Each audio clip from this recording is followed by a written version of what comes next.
നമസ്കാരം. പൊതുജനം കഴുതിയല്ല സാർ എന്ന ജനകീയ പരിപാടിയിലേക്ക്, ജനകീയ വാർത്താ മണിക്കൂറിലേക്ക് പ്രിയപ്പെട്ട പ്രേക്ഷകർക്ക് സ്വാഗതം. നാടിന്റെ വിവിധ ഇടങ്ങളിൽ ജനങ്ങൾ നേരിടുന്ന പ്രശ്നങ്ങൾ അത് ശ്രദ്ധയിൽപ്പെടുത്തുന്നതിനും അധികാരികളുടെ ശ്രദ്ധയിലേക്ക് കൊണ്ടുവരുന്നതിനും ഇടപെടൽ ഉറപ്പാക്കുന്നതിനുമൊക്കെ വേണ്ടിയാണ് ഈ പരിപാടി എന്നുള്ള കാര്യം പ്രേക്ഷകർക്കറിയാം. പുതിയൊരു അധ്യായത്തിലേക്ക് നമ്മൾ കടക്കുകയാണ്. പ്രത്യേക റിപ്പോർട്ടുകൾ നിരവധി കാത്തിരിക്കുന്നുണ്ട്. എല്ലാ പ്രേക്ഷകർക്കും ഒരിക്കൽ കൂടി സ്വാഗതം. പൊതുജനം കഴുതിയല്ല സാർ.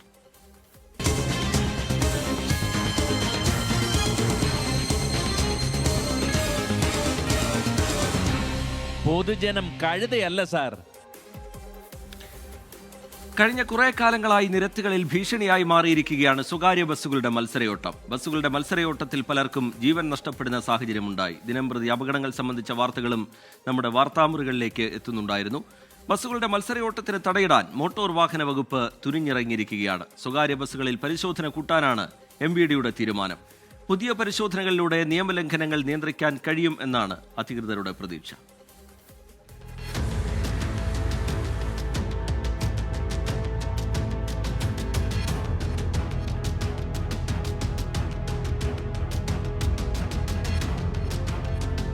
കൊച്ചി നഗരത്തിലെ നിരത്തുകളിലൂടെ നിയമം ലംഘിച്ച് സ്വകാര്യ ബസ്സുകൾ ചീറിപ്പായുമ്പോൾ നിരത്തിൽ പൊലിയുന്നത് സാധാരണക്കാരന്റെ ജീവിതമാണ്. സ്വകാര്യ ബസ്സുകളുടെ മത്സരോട്ടം വർദ്ധിച്ചതോടെ ദിവസേന എന്ന പോലെ അപകടങ്ങളും ഉണ്ടാകുന്നു. ഇതിന് പരിഹാരം കാണുകയാണ് മോട്ടോർ വാഹന വകുപ്പിന്റെ ലക്ഷ്യം. മോണിറ്റർ ചെയ്യാൻ ആരും ഇല്ല എന്നുള്ള ഒരു ധാരണയാണല്ലോ ഇവർക്ക്. അവരുടെ ഇഷ്ടത്തിനും അവരുടെ തോന്നിയ രീതിക്കും ഓടിക്കാനും സർവീസ് നടത്താനുമുള്ള ഒരു പ്രചോദനമായിട്ട് മാറുന്നത്. അപ്പോൾ കൃത്യമായിട്ട് മോണിറ്റർ ചെയ്യാനും അതിന് കൃത്യമായി പരിശോധിച്ച് അതിന് കൃത്യമായ രീതിയിലുള്ള നടപടികൾ സ്വീകരിക്കാനും, പെർമിറ്റ് സസ്പെൻഡ് ചെയ്യേണ്ട കേസാണെങ്കിൽ കൃത്യമായി പെർമിറ്റ് സസ്പെൻഡ് ചെയ്യുന്ന രീതിയിലുള്ള നടപടികൾ തന്നെ ചെയ്യുന്ന തരത്തിൽ നമ്മൾ നടപടികൾ സ്വീകരിക്കും. നഗരം കേന്ദ്രീകരിച്ച് പോലീസും മോട്ടോർ വാഹന വകുപ്പും പരിശോധനകൾ നടത്തുന്നുണ്ടെങ്കിലും സ്വകാര്യ ബസ്സുകളുടെ മത്സരയോട്ടത്തിന് കുറവില്ല. കഴിഞ്ഞ മാസം നഗരത്തിൽ മാത്രം 10-ലധികം അപകടങ്ങളാണ് മത്സരോട്ടം മൂലം ഉണ്ടായത്. ഈ സാഹചര്യത്തിലാണ് മോട്ടോർ വാഹന വകുപ്പിന്റെ പുതിയ നീക്കം. ഇനിയും ഇത് തുടർന്നുകൊണ്ട് തന്നെ ഇരിക്കും. ഡെയിലി റുട്ടീനായിട്ട് വന്നില്ലെങ്കിലും ഇടവിട്ട് ഇത് ഒരു സർപ്രൈസ് ആയിട്ടുള്ള ഒരു പരിശോധനയായിട്ട് തന്നെ ഇത് നടത്തിക്കൊണ്ടിരിക്കും. അപകടം പൂർണ്ണമായി ഒഴിവാക്കുക, ആക്സിഡന്റ് പൂർണ്ണമായിട്ട് ഒഴിവാക്കുക, അതിലൂടെ ഉണ്ടാകുന്ന ഗുരുതരമായ അപകടങ്ങളും ഗുരുതരമായ പരിക്കുകളും മരണങ്ങളും ഒക്കെ ഒഴിവാക്കുക എന്നതാണ് നമ്മുടെ പ്രധാനമായ ഉദ്ദേശം. പരീക്ഷണാടിസ്ഥാനത്തിൽ നടത്തുന്ന പരിശോധന വിജയിച്ചാൽ കൂടുതൽ സ്ഥലങ്ങളിലേക്ക് വ്യാപിപ്പിക്കാനാണ് MVDയുടെ തീരുമാനം. സ്വകാര്യ ബസ്സുകളുടെ മത്സരയോട്ടവും അപകടങ്ങളും കുറയ്ക്കുകയാണ് പുതിയ പദ്ധതിയിലൂടെ മോട്ടോർ വാഹന വകുപ്പ് ലക്ഷ്യം വയ്ക്കുന്നത്. അപ്രതീക്ഷിത പരിശോധനകളിലൂടെ നിയമലംഘനങ്ങൾ കണ്ടെത്താനും നിയന്ത്രിക്കാനും കഴിയുമെന്നാണ് പ്രതീക്ഷ. ക്യാമറ പേഴ്സൺ സജിലിനൊപ്പം റാഫി കരീം, 24 കൊച്ചി. പൊതുജനം കഴുതയല്ല സാർ. തിരുവനന്തപുരം ആറ്റിപ്രയിലെ കോർപ്പറേഷന്റെ പ്ലാസ്റ്റിക് മാലിന്യ സംഭരണ കേന്ദ്രത്തിൽ ഇന്ന് വലിയ തീപിടുത്തമുണ്ടായി. ഫയർഫോഴ്സ് എത്തി തീയണച്ചെങ്കിലും പ്ലാസ്റ്റിക് മുഴുവനായും കത്തി ദുർഗന്ധം പരന്നതോടെ പരാതിയുമായി പ്രദേശവാസികൾ രംഗത്ത് വന്നു. നഗരത്തിലെ പ്രധാനപ്പെട്ട ഫിഷ് മാർക്കറ്റ് കൂടി ഉൾപ്പെട്ട കെട്ടിടത്തിൽ മാലിന്യം സംഭരിക്കുന്നത് അശാസ്ത്രീയമായാണ് എന്നാണ് ഉയരുന്ന പരാതി. ആറ്റിപ്ര സോണൽ ഓഫീസിന് പുറകിലുള്ള കോർപ്പറേഷന്റെ മാലിന്യ സംഭരണ കേന്ദ്രം തീപിടിക്കുന്നത് ഇന്ന് പുലർച്ചെ. മണിക്കൂറുകൾ നീണ്ട പരിശ്രമത്തിനൊടുവിൽ തീ അണയ്ക്കുന്നു.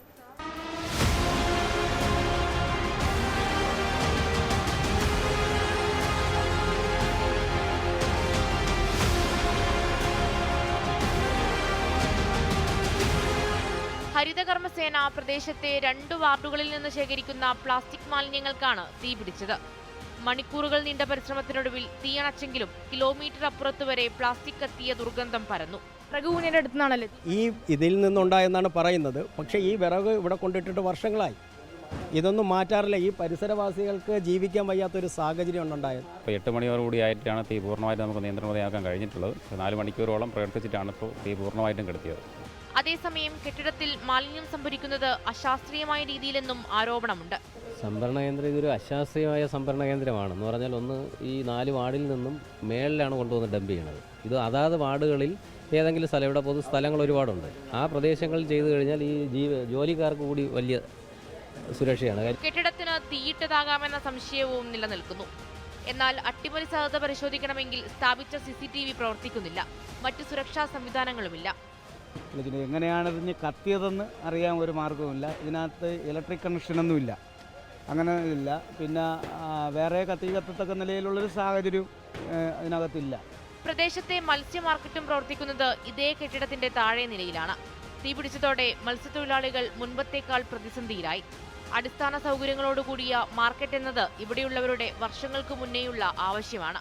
വേസ്റ്റ് ഇടുന്ന കാരണം ആൾക്കാർ കുറവാണ് ഈ കടയ്ക്കകത്ത് കയറുന്നത്. സ്മെല്ല് അടിക്കുന്നെന്നും പറഞ്ഞ്, നാറ്റങ്ങൾ അടിക്കുന്നെന്നും പറഞ്ഞ് ഞങ്ങൾ ഇരിക്കുന്ന ഭാഗത്തോട്ടാണ് ഇടുന്നത്.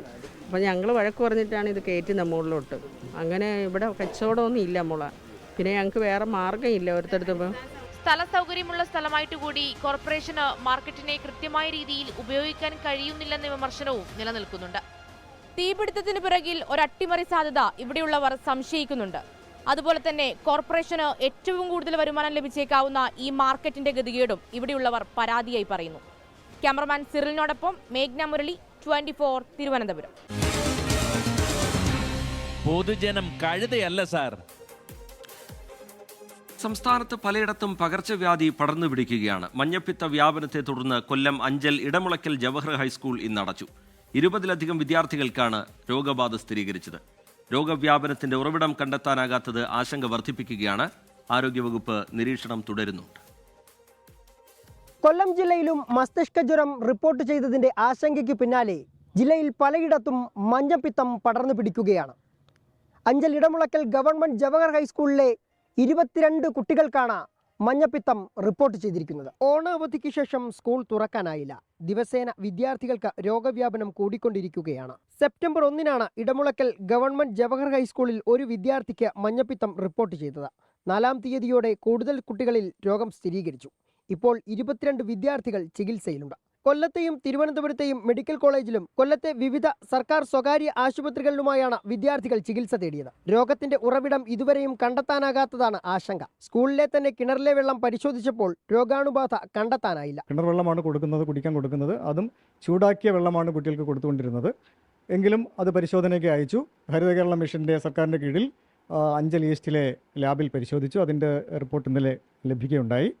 ആ റിപ്പോർട്ടിൽ കോളിഫോം ബാക്ടീരിയ അങ്ങനെയുള്ള ഒന്നും തന്നെ, അവയുടെ സാന്നിധ്യം ഒന്നും തന്നെ ഇല്ല. തികച്ചും ഉപയോഗയോഗ്യം എന്ന റിപ്പോർട്ടാണ് ലഭിച്ചിട്ടുള്ളത്. ആ റിപ്പോർട്ടാണ് എൻ്റെ കയ്യിലിരിക്കുന്നത്. എന്നാൽ സ്കൂളിന്റെ പരിസരത്തെ കിണറുകളിലും കച്ചവട സ്ഥാപനങ്ങളിലേക്ക് എടുക്കുന്ന കിണറുകളിലെ വെള്ളവും പരിശോധനയ്ക്കായി അയച്ചിട്ടുണ്ട്. സ്കൂളിൽ രോഗം സ്ഥിരീകരിച്ചതോടെ ആരോഗ്യവകുപ്പ് സ്ഥലത്തെത്തി ശുചീകരണ പ്രവർത്തനങ്ങൾക്ക് നേതൃത്വം നൽകി. കേസുണ്ട്. ഇപ്പം നമുക്ക് ഇൻക്യുബേഷൻ പീരീഡ് ഉള്ളതുകൊണ്ട് കേസ് വരാനുള്ള സാധ്യതകളുണ്ട്. നമ്മൾ DMO ടീമിനെ അറിയിച്ചിട്ടുണ്ട്. DMO എന്നൊരു സ്പെഷ്യൽ ടീമിനെ ഇതിനു വേണ്ടി അസൈൻ ചെയ്തിട്ടുണ്ട്.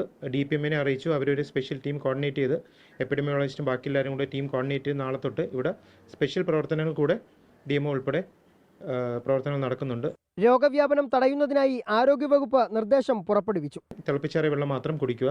പൈപ്പിലെ വെള്ളമോ അല്ലാതെ പുറത്തുനിന്നുള്ള വെള്ളമോ ഒന്നും കുടിക്കാതിരിക്കുക. ഒന്നീ വീടുകളിൽ നിന്ന് കൊണ്ടുവരുന്ന തിളപ്പിച്ചാറിയ വെള്ളം അല്ലെങ്കിൽ സ്കൂളിൽ നിന്ന് കിട്ടുന്ന തിളപ്പിച്ചാറിയ വെള്ളം മാത്രം കുടിക്കുക. പുറത്തുനിന്ന് ഈ പറഞ്ഞ കണക്ക് തണുത്ത ആഹാരങ്ങളോ തണുത്ത വെള്ളങ്ങളോ ഉപയോഗിക്കാതിരിക്കുക. രോഗം സ്ഥിരീകരിച്ച വിദ്യാർത്ഥികളുടെ വീട്ടുപരിസരത്തും ആരോഗ്യവകുപ്പ് പരിശോധന നടത്തി.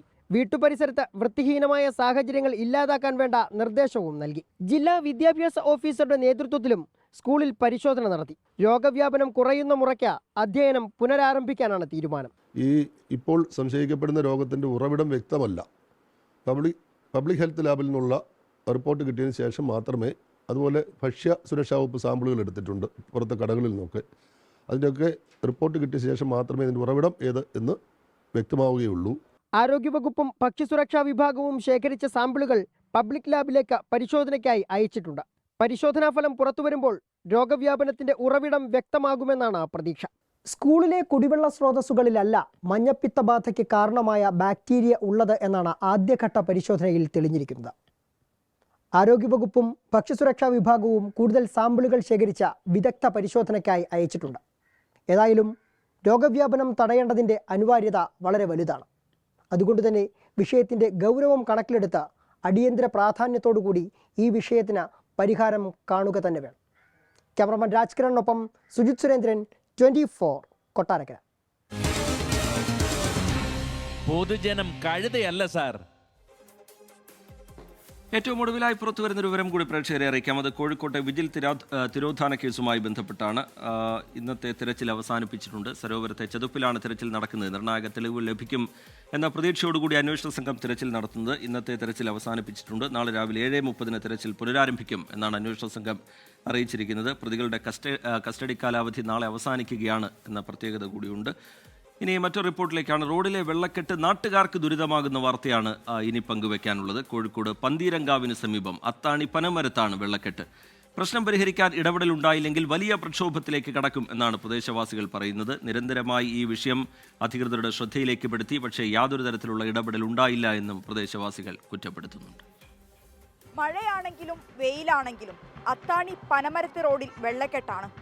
വെള്ളം ഒഴുകിപ്പോകാൻ സംവിധാനമില്ലാത്തതാണ് നിലവിലെ ഈ പ്രതിസന്ധിക്ക് കാരണം.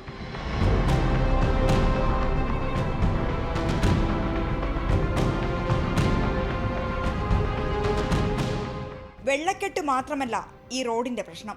റോഡാകെ തകർന്നു കിടക്കുകയാണ്. വെള്ളക്കെട്ടിലും റോഡിലെ കുഴിയിലും വീണ് ആളുകൾക്ക് പരുക്കുപറ്റുന്നത് നിത്യസംഭവം.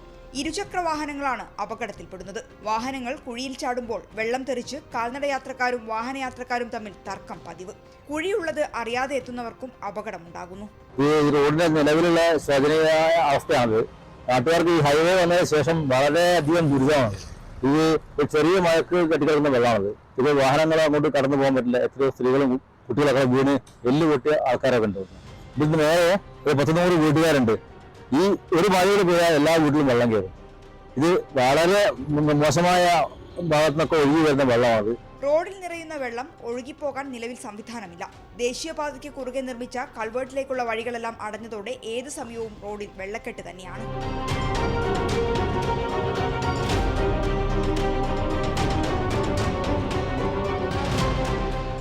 നിരവധി തവണ അധികാരികൾക്ക് മുന്നിൽ നിവേദനങ്ങളും പരാതികളുമെല്ലാം നൽകിയതാണ്. പക്ഷേ വെള്ളക്കെട്ടിനു മാത്രം പരിഹാരമില്ല. അതുകൊണ്ട് തന്നെ പ്രക്ഷോഭത്തിലേക്ക് നീങ്ങാനാണ് പ്രദേശവാസികളുടെ തീരുമാനം. മിഥില ബാലൻ, 24 കോഴിക്കോട്. പൊതുജനം കഴുതയല്ല സാർ. ഇനി ചെറിയൊരു ഇടവേളയിലേക്ക് കടക്കണം. ഇടവേളയിലേക്ക് കടക്കുന്നതിന് മുമ്പ് വളരെ പ്രധാനപ്പെട്ട ഒരു വാർത്ത ഇപ്പോൾ പുറത്തു വരുന്നു. ഛത്തീസ്ഗഡിൽ വലിയ മാവോയിസ്റ്റ് വേട്ടയുണ്ടായിരിക്കുന്നു. 10 മാവോയിസ്റ്റുകളെ ഏറ്റുമുട്ടലിൽ വധിച്ചിരിക്കുന്നു എന്നുള്ള വിവരമാണ് പുറത്തു വരുന്നത്. വധിച്ചവരിൽ ഉന്നത മാവോയിസ്റ്റ് നേതാക്കളുമുണ്ട് എന്നുള്ളതാണ് ഇപ്പോൾ ലഭ്യമാകുന്ന വിവരം. അതിൻ്റെ കൂടുതൽ വിശദാംശങ്ങൾ പുറത്തു വരേണ്ടതുണ്ട്. ആ ഏറ്റുമുട്ടലിൻ്റെ സ്വഭാവം എങ്ങനെയായിരുന്നു എന്നതടക്കം അല്പസമയത്തിനകം ബൽറാം നെടുങ്ങാടി അതിൻ്റെ വിവരങ്ങൾ ലഭ്യമാകുന്ന മുറയ്ക്ക് പ്രേക്ഷകരുമായി പങ്കുവയ്ക്കും. ഇപ്പോൾ ചെറിയൊരു ഇടവേളയിലേക്ക് കടക്കുന്നു. ഇടവേളയ്ക്ക് ശേഷം തിരികെ എത്തും. Short break. പൊതുജനം കഴുതിയല്ല സാർ എന്ന പരിപാടിയിലേക്ക് വീണ്ടും. ഛത്തീസ്ഗഡിൽ വൻ മാവോയിസ്റ്റ് വേട്ട. 10 മാവോയിസ്റ്റുകളെ സുരക്ഷാ സേന ഏറ്റുമുട്ടലിൽ വധിച്ചു. ബൽറാം നെടുങ്ങാടി വിവരങ്ങളുമായി ചേരുന്നുണ്ട് ഡൽഹിയിൽ നിന്ന്. ബൽറാം, എന്താണ് കൂടുതൽ വിവരങ്ങൾ? ബൽറാം.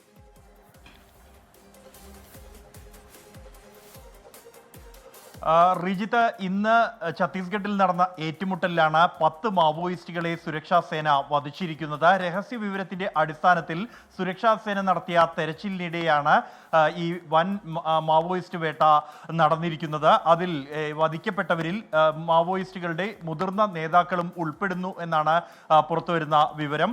മാവോയിസ്റ്റുകളുടെ കേന്ദ്ര കമ്മിറ്റി അംഗമായ മനോജ്, മോഡം ബാലകൃഷ്ണ എന്ന് അറിയപ്പെടുന്ന മനോജും ഈ കൊല്ലപ്പെട്ടവരിൽ ഉൾപ്പെടുന്നുണ്ട്. ഇയാളുടെ തലയ്ക്ക് 1 കോടി രൂപ പ്രഖ്യാപിച്ചിരുന്നു. ഇത്തരത്തിൽ മുതിർന്ന നേതാക്കൾ ഉൾപ്പെടെ, മാവോയിസ്റ്റ് നേതാക്കൾ ഉൾപ്പെടെ ഈ ഏറ്റുമുട്ടലിൽ വധിക്കപ്പെട്ടിരിക്കുന്നു എന്നാണ് ലഭ്യമാകുന്ന വിവരം.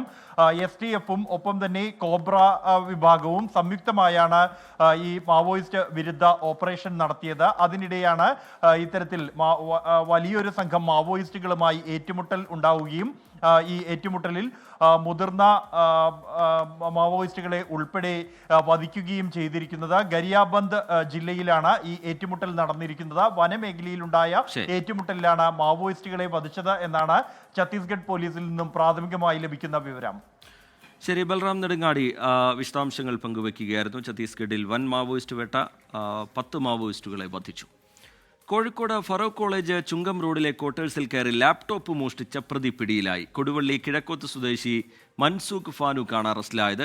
സ്വകാര്യ ബസ്സിലെ CCTV ക്യാമറയാണ് നിർണായകമായത്. ദീപക് ധർമ്മടം വിവരങ്ങളുമായി കോഴിക്കോട്ട് നിന്ന് ചേരുന്നുണ്ട്.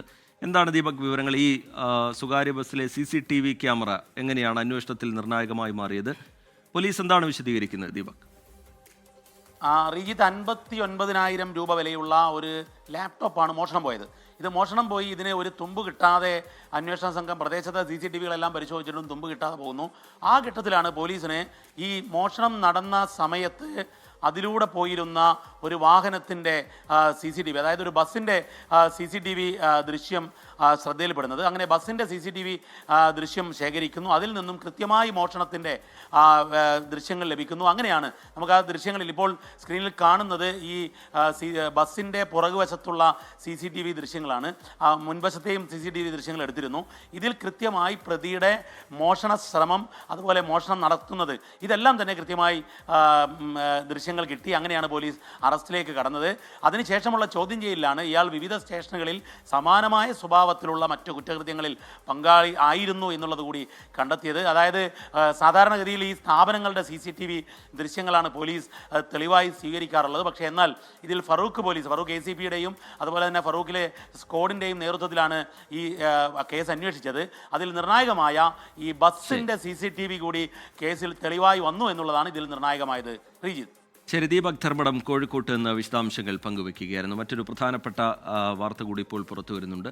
സ്കൂൾ വിദ്യാർത്ഥികളുടെ സുരക്ഷാ മാർഗരേഖ ഹൈക്കോടതിയിൽ സമർപ്പിച്ചിരിക്കുകയാണ് സർക്കാർ. 9 നിർദ്ദേശങ്ങളാണ് അതിലുള്ളത്. സർക്കാരിൻ്റെ സുരക്ഷാ നിർദ്ദേശങ്ങളുടെ അടിസ്ഥാനത്തിൽ വിദ്യാർത്ഥികൾക്ക് ഫിറ്റ്നസ് സർട്ടിഫിക്കറ്റും നിലവിൽ വന്നിട്ടുണ്ട്.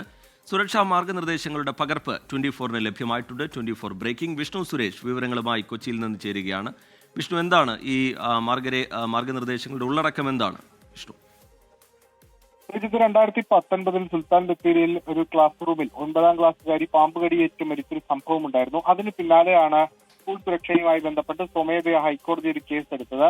അതിൽ ആണ് സ്കൂൾ വിദ്യാർത്ഥികളുടെ സുരക്ഷാ മാർഗനിർദ്ദേശങ്ങൾ തയ്യാറാക്കാൻ ആവശ്യപ്പെട്ടത്. നേരത്തെ പലതവണ അത് വിമർശനങ്ങൾക്കൊക്കെ വഴിവെച്ചിരുന്നു നീണ്ടുപോകുന്നതിൽ. ഏറ്റവും ഒടുവിൽ ഇപ്പോൾ ചീഫ് സെക്രട്ടറി തന്നെ സുരക്ഷാ മാർഗങ്ങളുമായി ബന്ധപ്പെട്ടുള്ള മാർഗരേഖ അത് സമർപ്പിച്ചിട്ടുണ്ട്. അതിൽ പ്രധാനമായും സ്കൂളിന്റെ പരിസരം, വിദ്യാർത്ഥികളുടെ ആരോഗ്യം, ഒപ്പം ആശുപത്രി സംവിധാനങ്ങൾ, അങ്ങനെ സമഗ്രമായ ഒരു മാർഗരേഖയാണ് സമർപ്പിച്ചിരിക്കുന്നത്. പ്രത്യേകിച്ച് ഈ പാമ്പുകടിയുമായി ബന്ധപ്പെട്ടുള്ള വിഷയത്തിലൊക്കെ വളരെ ഡീറ്റെയിൽഡ് ആയിട്ടുള്ള നിർദ്ദേശങ്ങൾ ആ മാർഗരേഖയിലുണ്ട്. അത് ഇനി നടപ്പാക്കാനുള്ള നടപടിയിലേക്ക്, നേരത്തെ കൊല്ലത്ത് ഒരു വിദ്യാർത്ഥി ഷോക്കേറ്റ് മരിച്ച സംഭവങ്ങളിലൊക്കെ സ്കൂളിലെ സുരക്ഷയുമായി ബന്ധപ്പെട്ട ആശങ്കകളൊക്കെ ഉയർന്നതാണ്. ആ പശ്ചാത്തലത്തിൽ ഈ മാർഗരേഖ ഏറെ ശ്രദ്ധേയമാണ്, ഏറെ പ്രധാനപ്പെട്ടതാണ്. അതെങ്ങനെയാണ് സർക്കാർ നടപ്പിലാക്കാൻ പോകുന്നത് എന്നുള്ളതാണ് നോക്കിക്കാണാനുള്ളത്. ശരി, വിഷ്ണു സുരേഷ് കൊച്ചിയിൽ നിന്ന് വിശദാംശങ്ങൾ പങ്കുവയ്ക്കുകയായിരുന്നു. ഒടുവിലായി പുറത്തുവരുന്ന ഒരു വിവരം കൂടി പ്രേക്ഷകരെ അറിയിക്കാം. PP തങ്കച്ചൻ്റെ പൊതുദർശനം ഒഴിവാക്കിയേക്കും എന്നുള്ളതാണ്. പൊതുദർശനം വേണ്ട എന്ന് നേരത്തെ PP തങ്കച്ചൻ തന്നെ നിലപാട് സ്വീകരിച്ചിരുന്നു. അതിൻ്റെ ഭാഗമായിട്ടാണ് അങ്ങനെ പൊതുദർശനം ഒഴിവാക്കുന്നത് സംബന്ധിച്ചുള്ള ആലോചനകൾ നടക്കുന്നത്. നാളെ രാവിലെ 11 മണിക്ക് മൃതദേഹം വീട്ടിലെത്തിക്കും. ശനിയാഴ്ച ഉച്ചയോടെ പള്ളിയിലേക്ക്, നെടുമ്പാശ്ശേരി അകപ്പറമ്പ് യാക്കോബായ പള്ളിയിലായിരിക്കും സംസ്കാരം എന്നുള്ളതാണ് ഏറ്റവും ഒടുവിലായി പുറത്തുവരുന്ന വിവരം. പൊതുജനം കഴുതിയല്ല സാർ എന്ന പരിപാടി ഇവിടെ പൂർത്തിയാവുകയാണ്. ഇനി 24 റൗണ്ട് അപ്പിൻ്റെ സമയമാണ്. പ്രേക്ഷകർക്കൊപ്പം പ്രവിതാലക്ഷ്മി എത്തും. നമസ്കാരം.